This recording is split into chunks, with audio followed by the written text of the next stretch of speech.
Hello and welcome to the Throw Show. Whoa. I'm your host, Jason, joined today by Throws University coach and Olympic trials competitor, Sam Weeks. And we'll be covering the top 10 greatest moments in the world of throwing in the year 2024. And we'll start off with the event that overtook the news in 2024, the men's shot put. We got Leonardo Fabri, who threw over his national record not once but twice, breaking what, in my opinion, is probably one of the hardest national records in all of track and field, originally held by Alessandro Andre at 22.91, which was the former world record back in 1987. This dude throws 22.95, and as you can see on the video playing behind us, 22.98 to win the Diamond League final. Yeah. Sam, can you just kind of explain to people, like, because this is our only athlete that we're choosing as like a season for the spot. Like, what does it mean for an athlete, a non-American, to be doing what Leonardo Fabri did this year? I mean, it's definitely special. Watching him throughout the season was like, all right, 22. Like, he was very consistent with his results, and it was just like one of those things where it's like, who's going to stop this guy? You know, I think there were a lot of people saying, like, he has the potential to be the top guy, you know, the one who would dethrone Ryan potentially. But, I mean, like, he's been having an insane season, and, I mean, it showed with him finishing at 22.98, you know, just shy of 23. So it was definitely something special. I thought one of the coolest things we saw, and we talked about this on a previous throw show this year, was the fact that he called Andre immediately after breaking the record the first time. Mm-hmm. And it's just like, how cool a moment is that you can share it with the former record holder, you know, a legend in his own right. Andre in himself was an Olympic champion in 84. So I think it's telling for where Fabri is, but where he could potentially go. He had a really big foul at the Olympics, so it could be that when he goes to Tokyo next year, he might finally capture that medal. Yeah. And then for number 9 on our list, we got probably one of the craziest records I've ever seen. I don't think anyone expected this, but 15-year-old Chinese athlete broke the world junior record in the women's javelin, throwing over 64 meters. Yeah. So for all context for Americans, this is like a freshman in high school breaking the world junior record with a 16-pound ball at like 2090. Mm-hmm. So like, she's throwing competitive distances to what you'd see in Olympic finals. Yeah. Sam, like, I feel like this was something that kind of took everyone's surprise. She ended up having a very good season. What was your take when you saw a 15-year-old athlete throwing a distance like this? So I first heard about this from you, actually, and it was like 64. Like, that's a deep throw. Like, 64, especially on the women's side, that's a very deep throw. And then once you brought up her age, like, that's incredible. You know, I question, like, what is her training age? What is her training status? Like, what does that look like to be in a position to throw that far, you know, being that young? So, like, you know, it's an incredible achievement. It's a incredible effort, and I'm excited to see what she's doing, but it just makes me question, like, yo, like, who, not saying, like, who is this, but, like what's to come? So I kind of want to just, before we go through, I just want to watch this throw again. Like, the run-up, very simple, but that finish. Yeah, it's super strong. Gosh. She's been watching the right athletes. Yeah, like, 100%. It's crazy to see, like, so come Los Angeles in 2028, she was 15 and 24. Let's say she turned 16 this year. She'll be 20 years old in LA. Mm-hmm. That's crazy. And she could be an Olympic medal contender. So number 8 on our list is actually kind of a twofer. We kind of cheated a little bit. It is a moment in itself, but at the same time, we're going to be talking about 2 athletes. And those are the Canadian Olympic hammer champions, Ethan Katzberg and Cameron Rogers. Ethan Katzberg had one of the craziest performances in all of Olympic hammer throwing, coming very, very close to breaking the Olympic record set by Sergei Litvinov, throwing 84 meters on his first throw. First attempt. And then you have Cameron Rogers coming out winning her gold medal. Mm-hmm. And they swept both men and women's hammer events Canada did this year, but not only that, the previous year in Budapest. Mm-hmm. And it's a testament to like the work of, you know, Dr. Bondarchuk and what he brought to the world of hammer throwing and what he brought to the Canadian system. But like, Sam, as a fan and just as a co-professional athlete, like, I don't know, how do you take in a moment like that? I think starting last year with Budapest, like for them to be the first of the Canadians to win hammer, I thought was something special. But to run it back at the Olympics to get the sweep again, I thought that was insane. Like, I think we all kind of knew that Katzberg was going to be that guy going into the Olympics, especially with his prelim rounds. It's like, all right, he's clearly in good shape. I think we also knew that Cameron was going to do something special as well, but the way that the hammer was looking during the finals, it was you know, a little questionable. But for them to both do that, you know, to sweep again, it's like insane. It's, you know, like what it's like Canada's hammer throwing is, you know, on top. Like they're a threat. They're a threat. Like, you know, not like a threat, but like they're really good, and it's exciting to see like they're putting Canada on the map. Yeah, so in Katzberg's case, he's the first non-European Olympic hammer champion since Koji in 2004 for Japan. But I think what's even crazier thing for both athletes, we're talking about two, because they're fairly young. Yeah. He's in his early 20s. He's 22. She's in her mid-20s. We could be talking like world record potential for both of them. Mm-hmm. Canada's coming in hot. United States better be looking out. Next up on our list is probably one of my favorites. Just the reaction, how the whole competition turned out to lead to the result that we got. And that was in the Olympic women's shot put when Yemisi Ogunleye comes out of virtually nowhere. I shouldn't say nowhere because she has done incredible things on the international stage, but no one was really talking about her going into that competition. And she walks away as an Olympic champion and throwing over 20 meters. Sam, you and I were both watching that together, and that video went viral. Like, what was your take when you saw that? Like, I was losing my mind. I think just, like, my jaw dropped. Like, I think that morning... All right, so, like, if we take a step back, going from the prelims to the finals... You know, Yemi did well. She advanced. And I think that morning, I kind of just, like, I had a feeling. I was like, all right, if there's anyone to seize the moment, I feel like it's Yemi. Like, that was my pick. I also thought Sarah could be a good representative for that pick, but I was very confident that Yemi would do something. And just, like, watching it, it was like, okay, like, she's doing well, she's doing well, she's doing well. And then she just hit that big mark, and, like, I recorded the video. Like, we all kind of just, like, stopped, and we were just like, dude, like, what was that? Like, that was a big toss. And, like, if you go back to the Thursday and you watch the video, like, we all are just, like, losing our mind because it's, like, we just didn't know what was going to happen. Like, we had our favorites, but we didn't know, like, who was truly going to win. And, for her to have that moment, it was just, like, just insane. It was crazy. It was special. Yeah, I think what makes it even better is the post-comp celebration. And if you guys haven't seen this interview, it's on Sidious Mag. We're going to flash it up on the video here. Is Yemi singing gospel. Basically, so we've learned that not only is Yemi like one of the best shot putters in the entire world, she's probably one of the best singers as well. Multi-talented. And I promise you guys, you need to find this interview. We'll have it linked in the description below. Watch it. Yemi's got pipes on her. She's an amazing singer. She's an amazing athlete.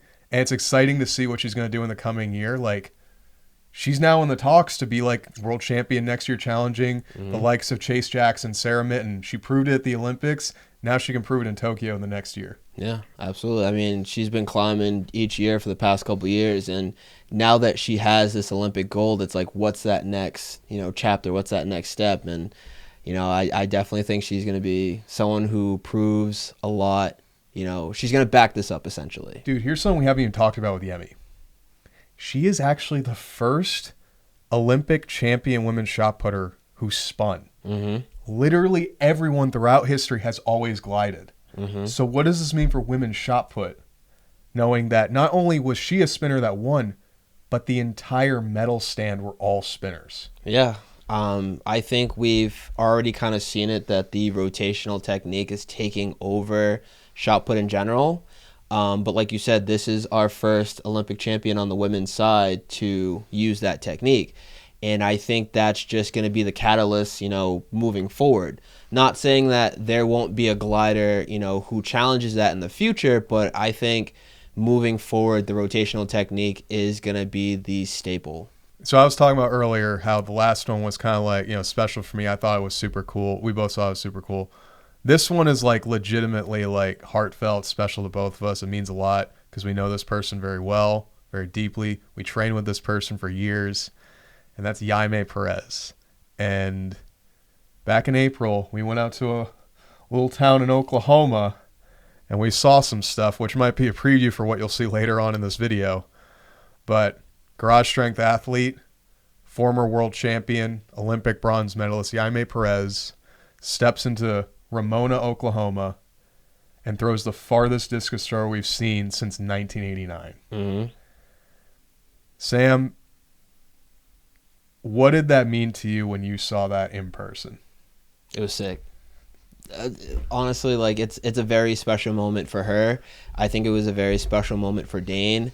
And, as her teammate and someone who works, alongside Dane, it was, I've been saying like special a lot, but this was truly a special moment for her just because like it was such a great feat, especially with everything that was going on with her deflecting and just the Olympic year. Like there was a lot going on.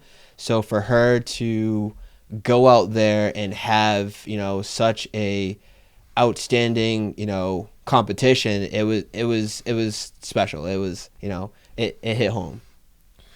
Yeah, I think it's like when you take into account what that throw actually was, she broke not only the North American, the NACAC record, but she broke the South American record. She broke the overall Pan American record, not representing a country. It's the farthest throw that we've seen since 1989. And if we're being completely real, guys, probably the real world record. Like, I know we said that in the YouTube title, but that comes from a place of like every athlete who's ahead of her on that list was an athlete who was part of the Soviet Union in the 80s.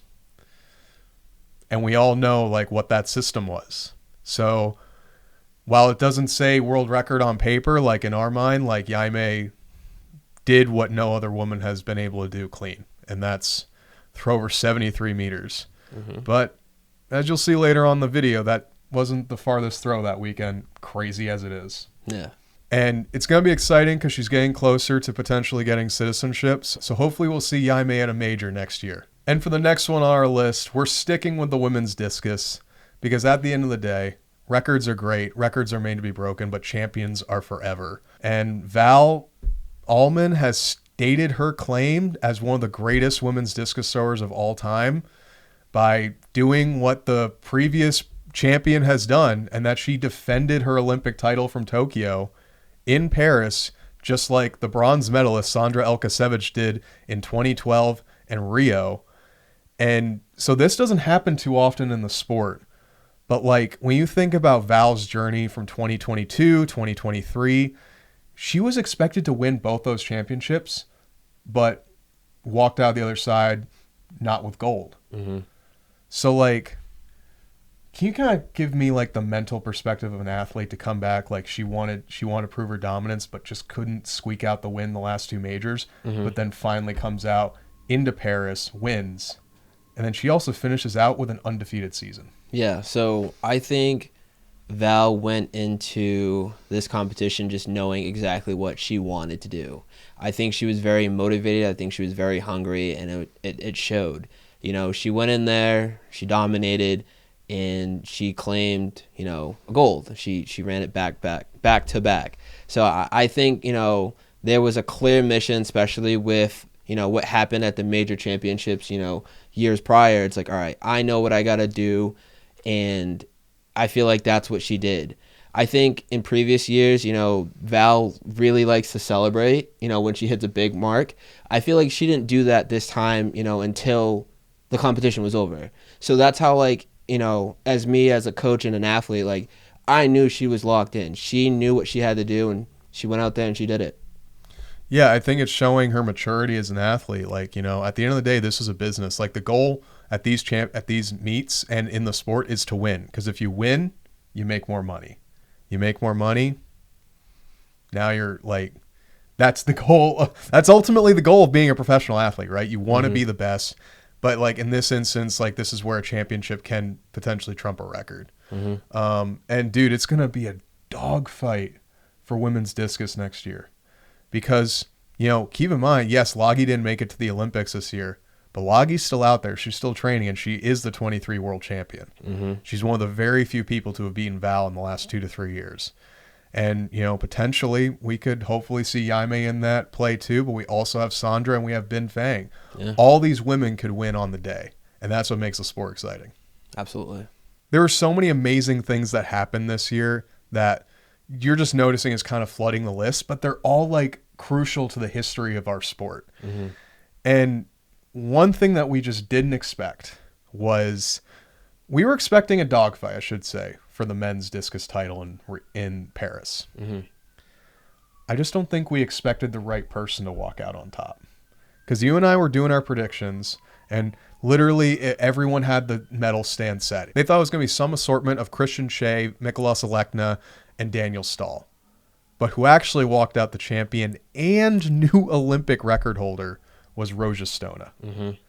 Throwing the first legal 70-meter throw in Olympic history. And not only that, dude, and I think this is the craziest metric of all, he was the only Jamaican track athlete to walk away with the gold medal. Yeah. You and I were talking, we're gassing up Rojé after qualifying, saying dude, he looks really good. What did you think of him watching that competition, knowing that Alekna was in the lead, already breaking the Olympic record up to that point? Yeah, so like you said, Alekna broke the Olympic record early on, and I think we all kind of thought all right, competition's over, Alekna has in the bag, who's going to fight for second and third place? And, through that whole competition, that was the thought. And then I think it was round 5. Round 4. Was it round 4? I think it was round 4. Excuse me. Round 4, sitting in 7th place, was it correct? He was in 7th place. He barely made the final. Sitting in 7th place, Rojé Stona just comes out of nowhere and just absolutely cranks a toss. And, we're sitting there, we're watching it, and we seeing it fly, and we're like, whoa, and it hits the 70-meter line, and I remember just looking over at you, looking all over the place, and we were just dumbfounded because it was just what did we just witness? We all thought Alekna was gonna win it. He threw 69 where it was fluttering, it fluttered. We all thought, all right, this dude has it, and then Rojé came from 7th place, hit that big mark, hit the first 70-meter legal toss, set a new Olympic record, and then ended up winning. I think it was just out of this world because we never would have thought that. No. And what's even crazier is we weren't even thinking of Rojé potentially that seriously as a discus thrower, because earlier this year he was doing tryouts for the NFL. So we thought, oh, he's getting ready for football. But dude, that guy is proving he can do it all. He is a multifaceted athlete. That absolutely. I've said this before about someone like Christian Shea or even Alekna. If you want to build a discus thrower in a lab, you make Rojé Stona, because that dude has everything. But I do want to note, he was at Ramona, and he did throw 68. 69. No, he threw 69 on his first throw. 69. So it wasn't, out of realm. He was very capable of doing something big. It's just nobody thought that his grand moment would be at the Olympics. No better place to do it. No better place to do it. So this next one, admittedly, we know we're not experts in this event. Real can recognize real in this instance. And we can't deny that probably the greatest performance at the Olympics this year came from Pakistani javelin thrower Arshad Nadeem when he threw over 92 meters to break the Olympic record, beat the defending champion Chopra, and basically change his life forever in his country of Pakistan, doing what he did. It was an incredible moment, incredible celebration, and watching everyone peppering 90 meters going into his throw, and then he just launches it, sailing over 90. He knew the comp was on lock. Sam, what was your take when you saw Nadeem just launch that monster? So he fouled his first attempt. I think it was a foot foul, or it was intentional if I could remember correctly. But his second attempt, like, just watching it, he hit his block and like everything transferred forward, and it was just like, whoa, like that looks like a big toss.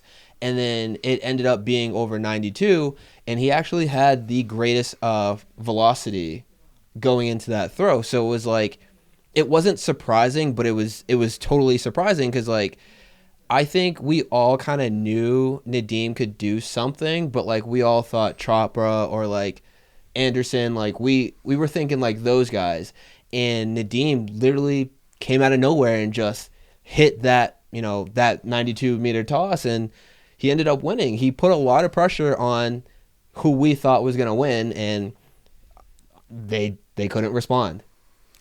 No, and I think, like, obviously Arshad's been coming up through the ranks. We saw he was doing well last year. He was having really good meets this year. But I don't think anyone expected him to do what he did. But I will say, like, if this reminded me of anything when it comes to countries and athletes that we don't expect are performing super well in the javelin, it took me back to 2015 in Beijing when Julius Yego threw 92 meters, his personal best, to win that world title. It's like no one would have ever called that a Kenyan athlete would win a throwing event, let alone like now we have an athlete from Pakistan. Like, these are countries that are not known for their throwing. And it's really cool that javelin is seeming to grow internationally to a point that's like, it's not just dominated by Europeans. You're having Caribbean athletes like, Anderson Peters or Kishore Walcott. You're having athletes from India, Asian countries, all performing incredibly in this event. And I hope to see more of that. I like to see more diversity in throwing events. I think right now men's javelin, and maybe even to a point women's javelin, might have the most diversity in terms of types of countries that are performing well. But man, dude, if we can get more sports, more events doing well in different countries, it'll just make the sport that much more entertaining, because you're gonna get different stories that you wouldn't normally get. Absolutely. And then we get into number 2 on our list. And this one was really hard to deny. Like, as someone who likes to, put pressure on this person and like to say that he's beatable and that other people are ready to take him out, I'm very guilty of this. Sam clowns on me all the time for it. But Ryan Crouser's just the GOAT. Yeah, bro. And Ryan Crouser did the first thing that a shot putter has never done in the sport, and that was win 3 Olympic gold medals. And Paris was his 3rd gold, and that was not only that, it was his 3rd competition of the year. The man opened up at the Olympic trials, did a meet in London, where he lost, by the way. Comes out 22.93, just opening salvo. He had that comp on lock. No one could touch him. I don't know what else to say about Crouser. I keep wanting to find a gap in his game, because I just want the sport to be. I just want someone to be pushing him and challenging him. This guy can't be stopped. No, he's the GOAT. I've been saying it all year. He is the GOAT. He is the greatest of all time.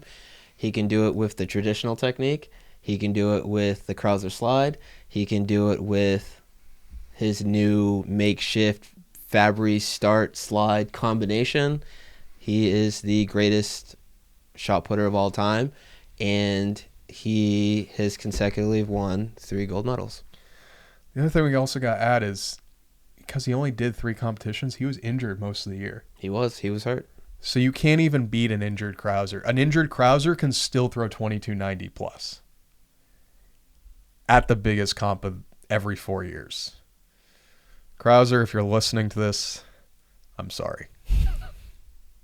You are the GOAT. I'm going to shut up. You are the GOAT. But before we get into our number one spot, the biggest moment in all of throwing in 2024, we need to cover some honorable mentions that just narrowly missed making this list. And the first is going to be Sarah Mitten breaking the Canadian record, which him and I saw. We were there for that at Garage Strength, throwing 2068. It held as the world lead the entire year, and she backed it up by winning the Diamond League final, throwing over 20 meters again in Brussels. Sam, what'd you think about watching that throw live? So I want to add that she did that on her first attempt. That's right. She did it on her first throw. She did that on her first attempt, and we thought she was going to throw 21 that day. Yeah. So that was my first introduction to Sarah in person. So it was like super cool because, you know, I got to meet her. I got to meet her coach. I knew some of her teammates. So it was cool. But just watching her warm up, it was like, okay, something's going to happen today. And like I said, she did it on her first attempt. And we were just like, yo, like what's going on? What are we watching? And then obviously she tried to follow that up. I don't think, you know, she had the same success, but it was like, it was an incredible thing to see and be a part of because, like you said, she did it at Garage Strength. And, you know, it was just like, once again, I'm using the word special, but it was special because it's like, I was holding the tape. I was right there. Like, I literally got to see it before anyone else. And it was just like, yo, like, that is cool. Yeah, it's proved to show what Sarah has in her, what she can potentially do. I think she can be a 21-meter thrower. And, you know, I hope she does it next year. That'd be crazy. I hope she comes back to Garage Strength, does the same. And before we close off on this, but, you know, just shout out to Sarah and Coach Richard Parkinson. They're awesome. They come out to Garage Strength like once a year, and it's always an awesome time. They're such great people. So thank you, Sarah. Thank you, Richard. And our second honorable mention is kind of a strange one. It's an actual full competition. Now, hear me out for this. If you've been following American discus throwing for the last few decades, you know we haven't been the powerhouse that we used to be in like the 80s and potentially even 90s. But the Olympic trials this year showed that might be changing. Mm-hmm. Because we witnessed one of the greatest national championship competitions, I think, of any event in American history and potentially any national meet in the history of athletics. And that was the men's discus competition in Eugene, where not one, not two, not three, not four, not five, not six, actually it was 7. 7 men threw over 65 meters in one competition for a national championship trying to make the Olympic team. Mm-hmm. I can't tell you, Sam, and communicate to the audience, this was the most stressful competition I ever had to watch. Mm-hmm. Because I had a vested interest. We had a vested interest. As our boy Sam Mattis was trying to make his second Olympic team. So he has to get top 3. And we're just watching, and he throws 66 meters on his second throw. And then another athlete throws 65. Another athlete throws 65. Athletes we didn't even know could do that through 65. Mm-hmm. And then it finishes out, as the dust settles, with one of our personal favorite throwers, Joe Brown, launching a monster on his last throw. I told him this at his interview. He is the scariest thrower I've ever seen in my entire life because you never know what he can throw. That man marked a 42-meter throw. Mm-hmm. And he finished out throwing 65-78 to make his first Olympic team. Yep. Sam, you've been gassing up Joe this entire day leading into this video. What are your thoughts on that performance? Just the competition as a whole, but then Joe Brown's come from behind. So I competed in there, and, you know, once again, it was special. But it was just like, I was talking amongst the group, and I said, don't let Joe have that last attempt. Like don't give Joe space to do something because, like you said, he is a very scary athlete. Joe has competed in several meets at Oklahoma throwing far. He won Tucson against some very, you know, strong, talented athletes. So it's just like, don't let him get going. And they let him get going, and he stepped up, when it mattered most. Yeah, dude. I think it's one of those performances. Unfortunately, it's like it wasn't an international performance, so it doesn't rank as highly. But like from a peer-to-peer perspective, like, dude, good on you, Joe Brown. Good on Andrew Evans. Good on Sam. Like making that Olympic team in the hardest competition in American history. And what it shows is the potential of what men's discus can be in the near future with that many guys throwing 65 meters at a major championship where it wasn't Ramona. Like as great as Ramona is, like these guys did it in stadium at when they needed to do it. Mm-hmm. And to me, I think that's proof that the training is changing, the technique is changing, it's evolving, and more throwers are consistent and throwing far when they need to. Absolutely. So guys, I'm waiting for that next American 70-meter thrower. Let's see it. And we're going to have another honorable mention real quick because just for our boy, Alex Rose. Man set his national record again this year, but he still had an 11th all-time discus throw of 71.48 to break the Oceania record. That's Australia. That's all the islands in Oceania. And he's once again proved that his ability to throw far is near unmatched. It's the number 2 throw in the world this year. And most other years, it probably would have been number 1. But based off this list, you can probably figure out what's going to be number 1 on this list. And that affects Alex's placing.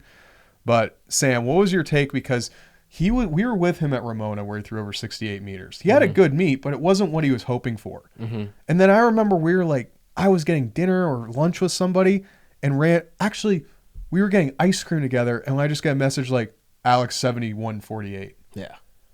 And I'm like, is this a joke? And then we saw the throw. Like, him and Dane have been working very hard on trying to change his technique and improve his catch position. Mm-hmm. What'd you see in that throw that led to a result like that?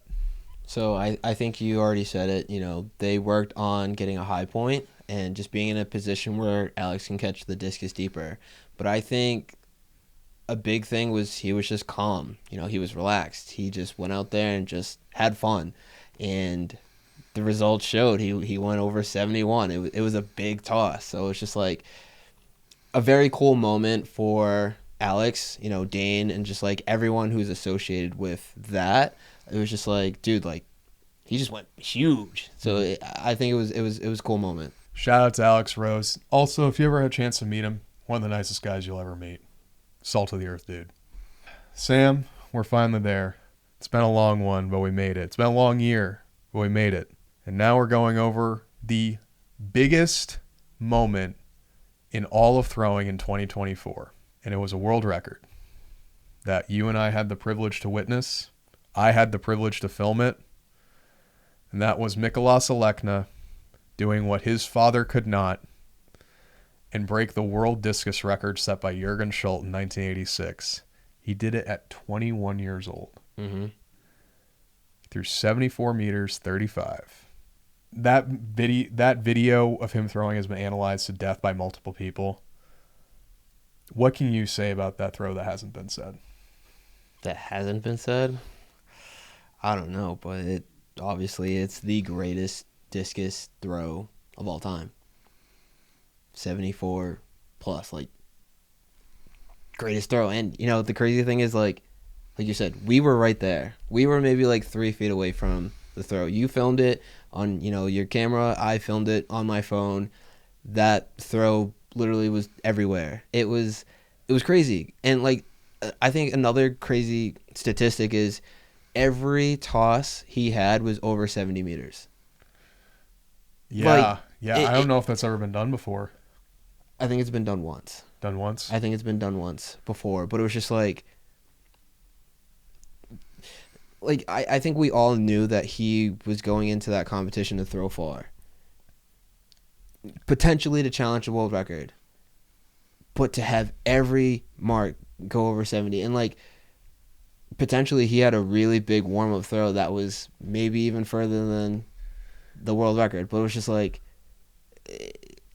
it's speechless. I can't even describe it. See, that's where I struggle when I talk about this throw because we've done multiple analysis of it. We've had, exercise scientist, biomechanics expert Christoph Kipp talk about it. And we learned so much. I think what's going to be interesting in the history of throwing, not only the mark itself, but it's the first one of the very few world records in the history of any sport that has so much data and analysis captured for that throw. And what's going to be interesting is what we're going to learn technique-wise about what makes a discus go far with all the data that we compiled from that throw. And there's a lot of things that are going to be changing, I think, technically over the coming years, purely as a result of the data pulled from that. And that's going to be like the long-standing, effect that we can't even really fully understand right now, which is very, very cool. And I think the thing that just gets me, it's so hard, it's so easy to forget this. Mykolas is 21, or he threw it when he was 21. He has another year of college, and he's still not an NCAA champion. He's a European champion. He's an Olympic silver medalist. He's a world medalist. And now he's a world record holder. But he's still so young. Yeah. How much better can he get? So the women's world record is at 76 meters. Can Mykolas throw 76 meters? Yes. He's only getting better. I'm sorry. He's super young. He's super dominant. Yes, he may not have an NCAA championship, and yes, he got silver at the Olympics, but let's be real. This dude is out of this world. He is a step ahead of a lot of great athletes. And, he was able to do something that not too many people have done.